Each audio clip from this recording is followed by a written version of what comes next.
5th of May, Rabbi Moore, Parsha Hashavua with Rashi.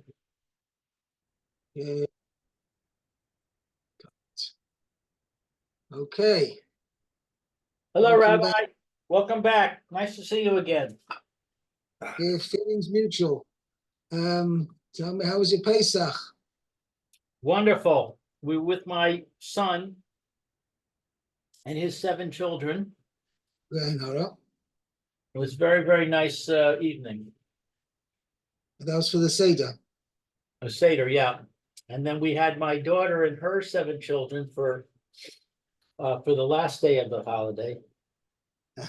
And my other son stayed with us the whole time. So The other unfortunately, son lives in America. pardon? The other son lives in America. No, they all live here. They all live in Jerusalem, Baruch Hashem. But he had a flood in his apartment, so Oh, I see. I had to get him out of there. So he stayed with us the whole holiday. Very nice. So any of the sheep left? Any other what? Any of the lamb left? Oh yeah, we've got we've probably got about an eighth of it left, Oh, wow. which should be just enough for Shavuos, hopefully. Mitzvah Hashem. So it's good to know. Just how many kedoshim do you get out of a lamb? I'm thinking, Beis Hashem, next year, have Korban Pesach. How many people can I count on having a fair, joining us for the Korban Pesach? Yeah, we had both families over, so that's seven children plus 2 adults plus us. For each time we had a meal, for probably about 4 or 5 of those big meals. And we had chicken also. We didn't just have lamb, but Understand. That's good to know. I mean, you could get definitely, let's say, 40, 50 people on a lamb. Yeah, easily. Okay. Good to know. Bezat Hashem. Well, so this year, Bezat Hashem next year. Okay. Let's learn Kedoshim. So we're on Acharei? Oh, Kedoshim. Oh, Kedoshim. Okay, let's see. Time flies. By the way, Mayor, I tried to call Mayor. I didn't get any response. Oh, really? I saw him this morning. Okay. Maybe he's busy otherwise. I'll mention to him at Mitzvah Hashem tomorrow that you're back in business. Okay. Very good. Okay. All right, so we're on Kedoshim. Vayidaber Hashem el Moshe lemor. Daber el kol adas b'nei Yisrael v'marta aleihem Kedoshim tihiyu ki kadosh ani Hashem Elokeichem. Hashem spoke to Moses saying, "Speak to the entire assembly of the children of Israel." It's interesting. He translated as assembly. I would have translated the entire community. Because you have in Hebrew, when you want to describe a congregation or an assembly, the term used is normally kahal. Lahakheil means to actually congregate everybody together. Right. Okay. Whereas Adar refers to a community. That's how I translate it as a community. Means everybody is a one unit. Everybody's together, but they're not necessarily assembled together. They're living, let's say, in the same area. They have common goal, common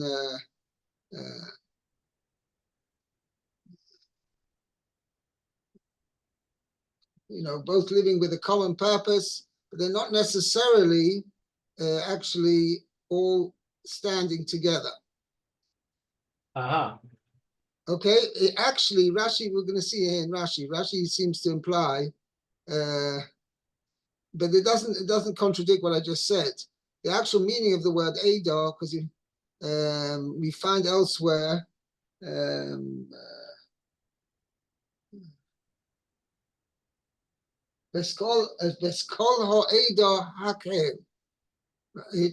entire community congregate. It means have them assemble the entire community. So It seems that they can be in a community, but they're not necessarily assembled. And so Kodesh Baruch Hu said, told Moshe Rabbeinu, assemble the entire community. Here it doesn't say assemble them, but we're going to see it's obviously understood because he says speak to them.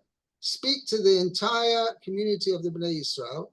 And if you're going to speak to them, obviously it's probably they all congregated together as one in order to hear Moshe Rabbeinu's speech.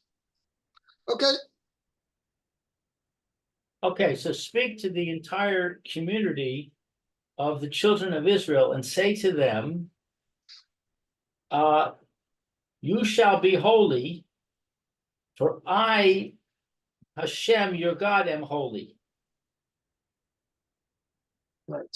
So Rashi says, speak to the entire community of the children of Israel. Milamed, this teaches us, Sheneem Ra Ha Rasha Zo, that this portion of the Torah was said, the Hakhel, at a gathering of the entire assembly of Israel. Right. And it uses that word you said, kahal. Right. Mipnei sherov gufei Torah, because the majority of the essentials of the Torah taluyin ba, depend upon it. Yeah, meaning that many of the mitzvahs mentioned in this section are fundamental mitzvahs.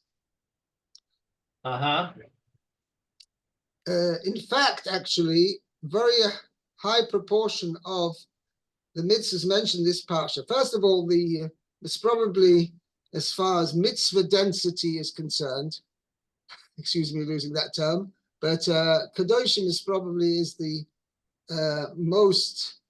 There's only 64 psukim in the entire parsha, and it has something like, I'll tell you in a second exactly.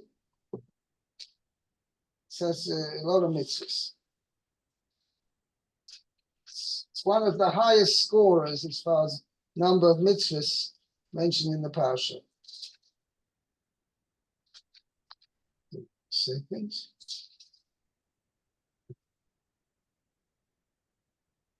Excuse me. Abriut.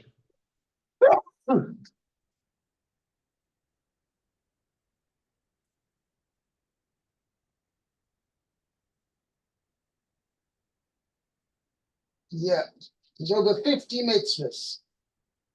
Wow. 51 mitzvahs they are mentioned in this week's parsha.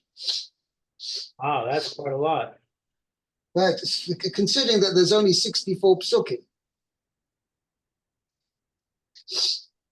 Yeah, amazing. Yeah, in fact, the highest, the parsha with the most mitzvahs is Parshas Kiseitze, which has 74 mitzvahs, but that's quite considerably longer. It's about 120 psukim or something like that. But anyway, and the very high proportion of the mitzvahs mentioned in this week's parsha are mitzvahs ben Adam lachaveira.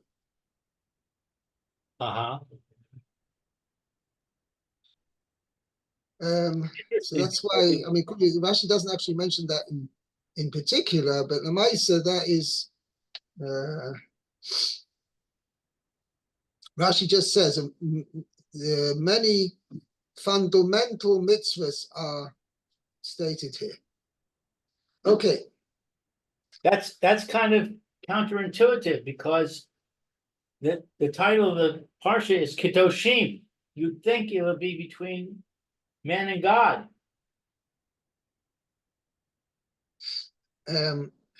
By the way, you're mentioning a very interesting point, because Rashi is going to define how does one become holy, right? When a person who acts in a particular way, the Torah describes him as holy. Kedoshim to you, be holy. Right? Rashi, you're going to see in the next Rashi how Rashi defines that.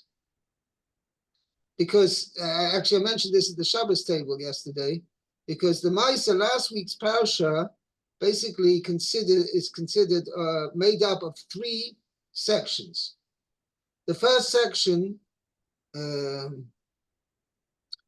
which is almost half the entire Parsha, is the section about the Kohen Gadol going into the Holy of Holies. Right. Okay? And obviously he had to sanctify himself, and the Mishnah, the Mishnayos and the Gemara and Yuma describe how he separated himself for 7 days before. And the kids say he was totally sanctified and separated for this holy purpose. So the highest level of holiness that a probably human being can reach. Okay? Yeah. And then the second section is talking about shechting. Korban has to be shechted in the Beis Hamikdash, not anywhere else.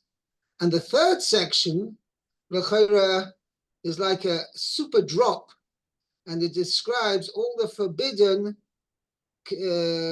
relations which a person must keep himself, is forbidden to have.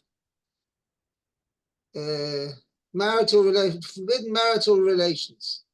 Okay? We're talking about marrying a sister, and a mother, and a daughter, and all these kinds of forms of incest, which, it sounds as we're talking to the lowest of the low. Right. Okay? And we're going to see in the next Rashi here, Rashi describes something. Let's continue to the next Rashi. Kedoshim to you. Let's see. Hayu Kedoshim min ha'arayos. That you should be removed from sexual immorality. Right. Umin ha'avera, and from sin. Okay. Shekol makom she'ata motzei geder erva. For wherever you find restriction of sexual immorality, ata motzei kedusha, you find holiness. Isha zona v'chalala v'gomer. A woman who is a zona or a chalala, etc. Ani Hashem mikadishchem. I am Hashem who sanctifies you. V'lo yichalel zar'o. And a Kohen shall not defile his offspring. Ani Hashem mikadesho. I am Hashem who sanctifies you. Kedoshim yiyu. The Kohanim shall be holy. Isha zona v'chalala. They should not marry a woman who is a zona or a chalala. So these are all examples of where there's a juxtaposition between holiness and arayos. Right. So again, it's very interesting because it's all from the negative perspective. You would think that, you would say you should be holy. You should learn Torah, and you should be dedicated to chesed, and Things like that, as opposed to saying, don't do these bad things. Correct. So that's exactly the point which I wanted to point out. That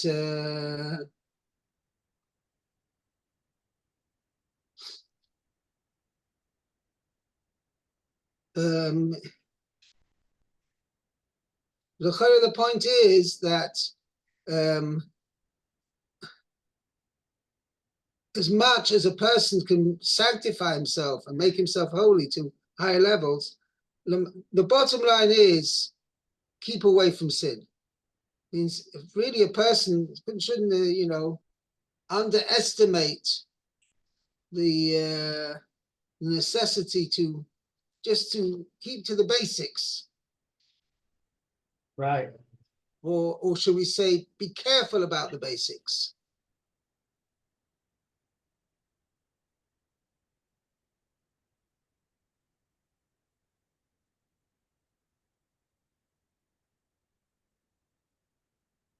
Okay.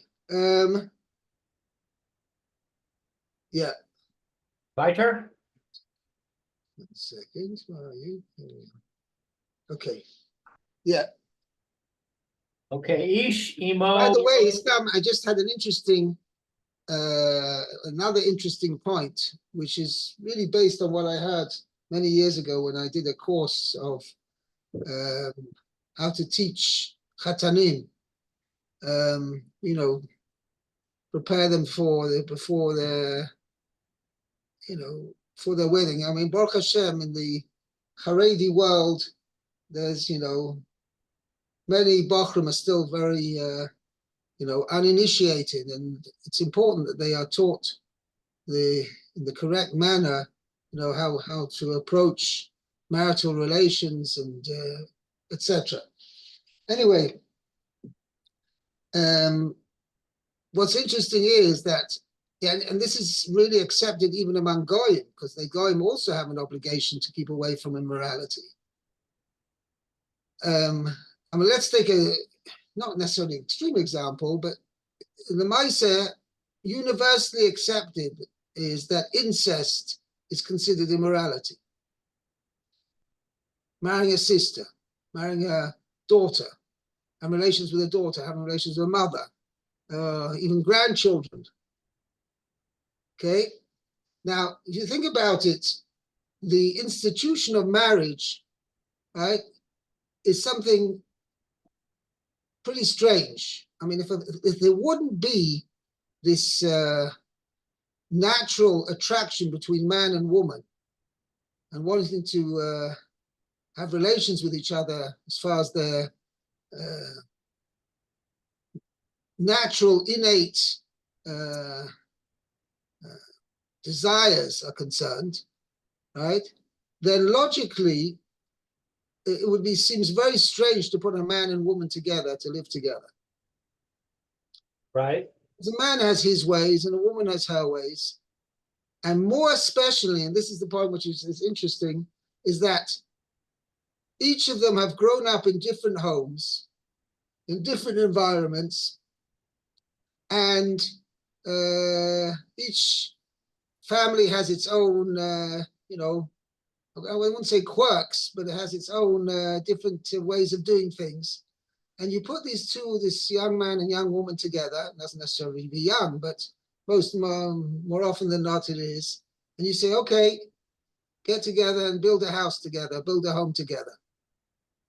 It would make more sense, if a man would marry his sister. So, he knows exactly, they come from the same home, they know all the different, he knows exactly how his wife is going to cook, because it's his sister, she grew up she had the same mother, she had the same way of cooking, etc., etc. It would have, to a certain extent of logic, it would be seem more logical for a person to marry somebody in his own family rather than not in his own family. Yet, it's almost universally accepted that to marry in the family is immoral, which is a very strange thing. So this is what the person who gave this course, who taught me this course, it's a very interesting thing. The Torah wants man, both the man and the woman, to be put in a situation when each one of them has to work on their character to adapt to the other. And particularly that they are not from the same environment and not from the same home. That one man, a person, each person has to learn to adapt to the other and accept the other person's differences and idiosyncrasies or whatever that they may have from each other's home. In other words, the Torah is telling us it's a testing ground for our own character. The institution of marriage is a testing ground, how well we can adapt to others and how well we give to others to, should we say, lower our own personal interests and are willing to adapt to others and to give to others, that we should build our common interest with our spouse, build our common interests together, rather than each one concentrating on his own personal interests, his own selfish interests necessarily. Which is, I felt, is a very important point which we can learn out from this whole Parsha of how the Torah wants each person to, wants the institution of marriage, how the Torah wants it to look like, how it wants it to appear that a man from one home, one environment, will marry a woman from a different environment, a different home, and together they will build a harmonious home where each one will adapt his own character to the spouse, and this way they will achieve proper harmony and peace together.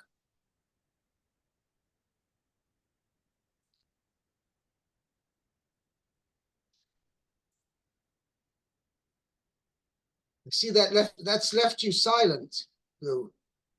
Nothing I can say. What you're saying is true. Yeah. Obviously, Baruch Hashem, anybody who's been married this, I don't know how long you've been married, but I'm married nearly 40 years. It's certainly so. Yeah. I've been married, what is it? I think 37 years. Oh.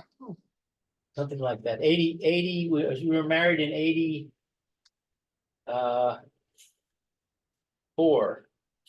Okay. So you're up to 40 years. Don't forget your 40th wedding anniversary. 40 years, no, 85, 39 years, 39 years. Okay. So I'm coming up for my 40th anniversary in October. Mazel tov. That's great. So we were married around the same time. Interesting. Right. You got married in America, I assume. Yes, in California. So I got married a few thousand miles away. I got married here in Yerushalayim. Baruch Hashem. Okay. All right. So now we're up to 3. Ish imo ve'aviv tira'u ve'es shabesosai tishmeru ani Hashem Elokeichem. So a man, his mother and his father, he shall revere, and you shall observe my commandments. No, my Sabbaths. Oh, my Sabbaths, Shabasosai, my Sabbaths you shall observe. I am Hashem your God. Yeah. So Ish imo va'aviv. 1 second, now there's a Rashi, quite a bit of Rashi here. I'm reading Rashi. I'm sorry, you're reading the Rashi, I'm sorry. Yeah, ish imoy va'aviv tiro.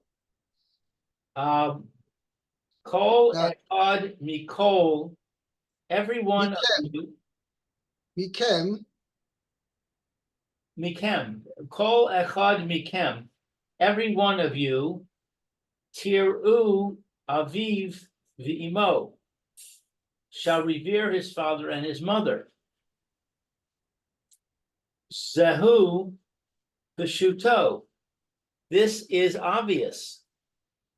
Oh, this is the simple no. This is the straightforward meaning of the pasuk. Right. Now, I'll tell you what, Rashi's presented with a grammatical problem. Right? Each man, imay va'avim, his mother and his father. So how would you expect the next thing to say? Yira, he shall fear. We're talking each individual, a man, each man. So that's a third person singular. Right. So it should say ish imay va'aviv yira. He shall fear. Right. Yet it does, instead of saying yira, it says tira'u. You shall fear, meaning in this first or second person, plural. Right. Okay, so Rashi explains as follows.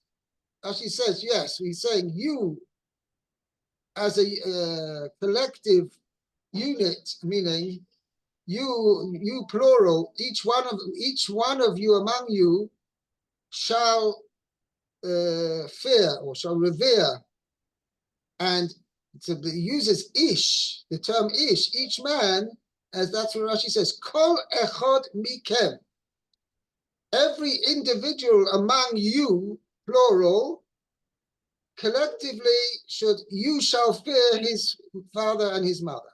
You all shall. In other words, we've got basically there's two major grammatical problems over here. It changes from singular to plural, and it changes from third person to second person. Right.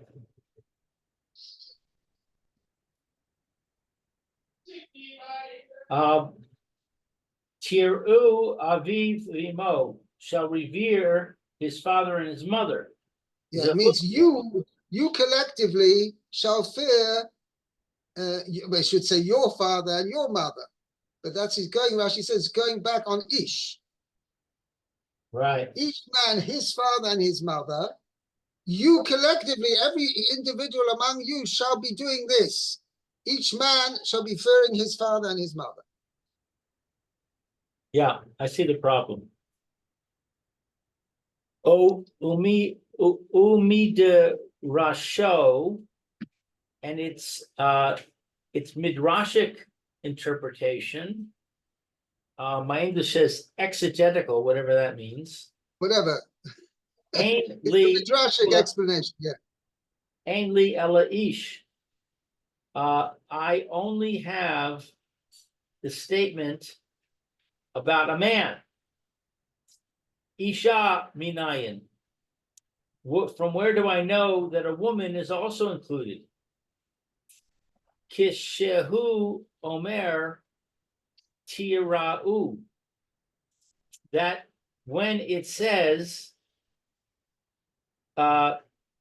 shall revere, you shall revere. You shall revere.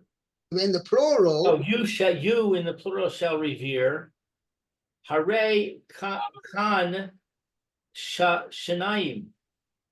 See then that there are two here, whom the verse is addressing, both man and woman.